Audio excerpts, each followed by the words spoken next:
আজকে আমি ফেসবুকের মধ্যে অফিসিয়ালি একটা ডিক্লার দিতেছি। আমাদের বাংলাদেশের এই কোচকে যদি আপনারা পরিবর্তন না করেন, এক তো ফুটবল ধ্বংস হইতেছে, এক তো মানুষের আবেগ ধ্বংস হচ্ছে, আরেক হলো গিয়ে আপনারা আমাদের যেই ফরেন প্লেয়ার গুলো আনতেছেন, যে হামজা, এই যে হামজা বলেন, সমিত বলেন, এই কানাডার থেকে বা লন্ডন থেকে একটা ফ্লাইট নিয়ে আইসা, ফ্যামিলি নিয়ে আইসা একটা গেম পার্টিসিপেট করা, কি পরিমাণ টাকা আর কি পরিমাণ দেশপ্রেম থাকলে এটা করতে পারে তারা।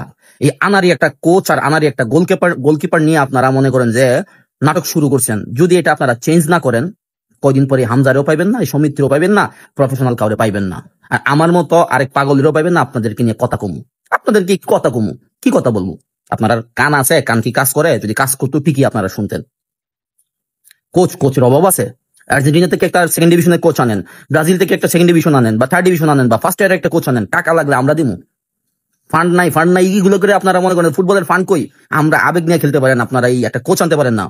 যদি না পারেন, আমি বাংলাদেশে কোচের জন্য আমি অফিসিয়ালি ডিক্লার দিলাম 20% পেমেন্ট আমি রবিন দেবো, আমার পার্সোনালি, আমার পকেট থেকে দেবো। তারপরে আমি চাই দেশের মধ্যে একটা পরিবর্তন আসুক। চ্যালেঞ্জ করে বললাম, বেস্ট কোচ আমরা সোর্সিং করে নিয়ে আসবো এবং আপনাদেরকে সাথে নিয়ে সোর্সিং করবো। সেটা আর্জেন্টিনা হোক, ব্রাজিল হোক বা XYZ হোক, 5টা 10টা কোচ বাইছে আমরা একটা ভালো কোচ আনবো। একাডেমিতে একটা কোচ দিয়ে আর কতদিন কিছু বলি না ভাই। কারণ কি জানেন, বললেই তো বলবেন রবিন বেয়াদব হয়। কি জানেন, বাংলাদেশে মাঝে মধ্যে একটু বেয়াদব হওয়া লাগে, বুঝছেন? আপনারা বাংলাদেশের কোচটাকে চেঞ্জ করেন ইমিডিয়েটলি।